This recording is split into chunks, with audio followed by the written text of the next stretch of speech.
ലോകത്ത് നമ്മൾ കണ്ടിട്ടുള്ളതിൽ വെച്ച് ഏറ്റവും ഭീകരനായ മനുഷ്യൻ ആരെന്ന് ചോദിച്ചാൽ ചരിത്രം വിരൽ ചൂണ്ടുന്നത് ഒരാളിലേക്കാണ്. Albert fish. ശാന്തമായ മുഖം, നരച്ച താടി, വിനയപൂർവ്വമുള്ള പെരുമാറ്റം. കണ്ടാൽ ഒരു പാവം വൃദ്ധനെന്നേ തോന്നും. പക്ഷേ ആ രൂപത്തിന് പിന്നിൽ ഒളിഞ്ഞിരുന്നത് ഒരു നരഭോജിയായിരുന്നു. കാണാം ഒരു നാൾ ഒരിടത്തൊരിടത്ത്.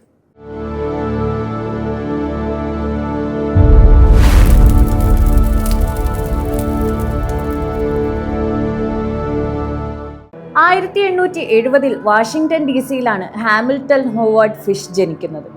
പിൽക്കാലത്ത് ലോകം അയാളെ ആൽബർട്ട് ഫിഷ് എന്ന് വിളിച്ചു. ഫിഷിന്റെ കുടുംബ പശ്ചാത്തലം അല്പം വിചിത്രമായിരുന്നു. ബന്ധുക്കളിൽ പലരും മാനസിക രോഗികളായിരുന്നു. കുട്ടിക്കാലത്ത് അനാഥാലയത്തിൽ വളർന്ന ഫിഷ് അവിടെ കിട്ടിയിരുന്ന ക്രൂരമായ ശിക്ഷകളിൽ നിന്ന് സന്തോഷം കണ്ടെത്താൻ ശീലിച്ചു. വേദനയിൽ നിന്ന് ആനന്ദം കണ്ടെത്തുന്ന അവസ്ഥയാണ് മസോക്കിസം.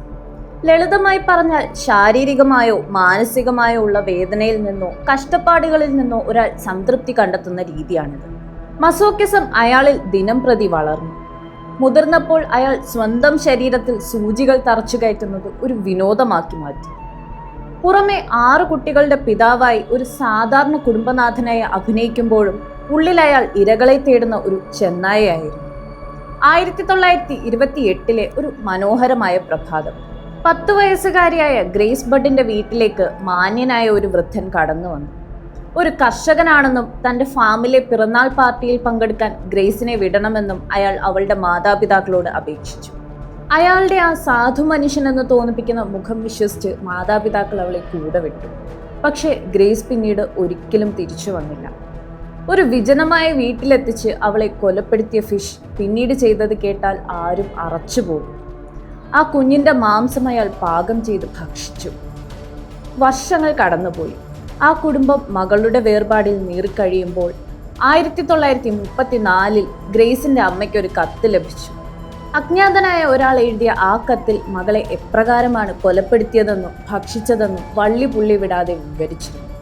ഈ കത്തെഴുതിയ കടലാസിലെ ഒരു ചെറിയ ലോഗോ പിന്തുടർന്ന് ഡിറ്റക്റ്റീവ് വില്യം കിങ് നടത്തിയ സാഹസികമായ അന്വേഷണമാണ് ഒടുവിൽ ആ ചെകുത്താനെ ലോകത്തിനു മുന്നിലെത്തിച്ചത്. കോടതിയിൽ ഫിഷിനെ ഹാജരാക്കിയപ്പോൾ അയാൾക്ക് ഭ്രാന്താണെന്ന വാദമുയർന്നു. തെളിവായി അയാളുടെ എക്സ്റേ എടുത്ത ഡോക്ടർമാർ അക്ഷരാർത്ഥത്തിൽ ഞെട്ടിപ്പോയി. അയാളുടെ അടിവയറ്റിലും ജനനേന്ദ്രിയത്തിന് ചുറ്റുമായും തറച്ചു കയറ്റി 29 തുന്നൽ സൂചികളാണ് അവർ കണ്ടത്. സ്വന്തം ശരീരത്തെ ഇത്രത്തോളം ഉപദ്രവിച്ച മറ്റൊരു മനുഷ്യൻ ലോക ചരിത്രത്തിൽ ഉണ്ടായിട്ടില്ല.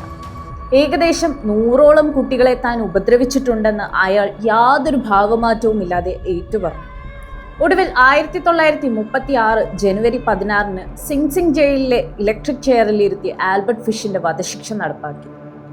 മരിക്കാൻ പോകുമ്പോഴും അയാൾക്ക് ഭയമുണ്ടായിരുന്നില്ല. മറിച്ച് ഇലക്ട്രിക് ചെയറിലെ ഷോക്ക് ഏൽക്കുന്നത് തൻ്റെ വൈകൃതങ്ങൾക്കുള്ള അവസാനത്തെ സുഖമായിട്ടാണ് അയാൾ കണ്ടത്. വധശിക്ഷ സമയത്ത് അയാളുടെ ശരീരത്തിലെ സൂചികൾ കാരണം വൈദ്യുതി പ്രവാഹം തടസ്സപ്പെട്ടതായും ചില കഥകൾ പ്രചരിക്കുന്നുണ്ട്. ഇന്നും ക്രിമിനൽ സൈക്കോളജി പഠിക്കുന്നവർക്ക് ആൽബർട്ട് ഫിഷ് ഒരു സമസ്യയാണ്. മനുഷ്യന്റെ ക്രൂരതയ്ക്ക് അതിരുകളില്ലെന്ന് ലോകത്തിന് കാണിച്ചു കൊടുത്ത ആ ഗ്രേമാൻ ഇന്നും ലോകത്തെ നടുക്കുന്ന ഒരു ഓർമ്മയായി അവശേഷിക്കുന്നു.